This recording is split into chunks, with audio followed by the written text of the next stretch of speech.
السلام عليكم ورحمة الله وبركاته. قبل ما نتكلم على حاجة من صلاة على سيدنا محمد عليه أفضل الصلاة والسلام وتدعي لإخواتنا في فلسطين اللهم انصرهم اللهم آمين.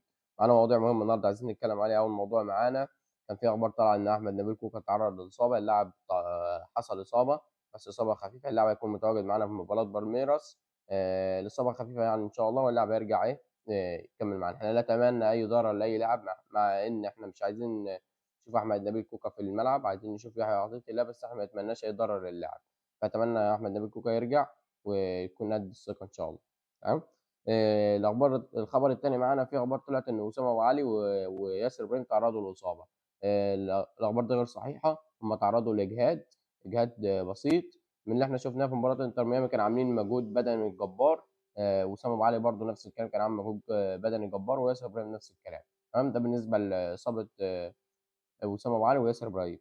الموضوع الثالث معنا الكابتن محمود الخطيب من خلال محمد يوسف. تمام. بلغهم بمضاعفه المكافاه، يعني لو كسبنا المباراتين الجايين فالمكافاه هيصعدوا قيمه المكافاه يعني. تمام. وقال لهم برضو لو صعدنا من دور المجموعات فكل لاعب ليه 3 مليون جنيه، كل لاعب هياخد 3 مليون جنيه مكافاه. تمام.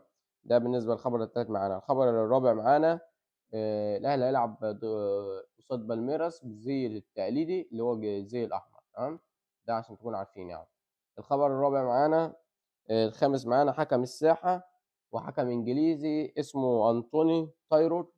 تمام. مع طاقم تحكيم انجليزي، ما عدا فيهم واحد على غرفه الفار على ما اعتقد اردني او حاجه زي كده.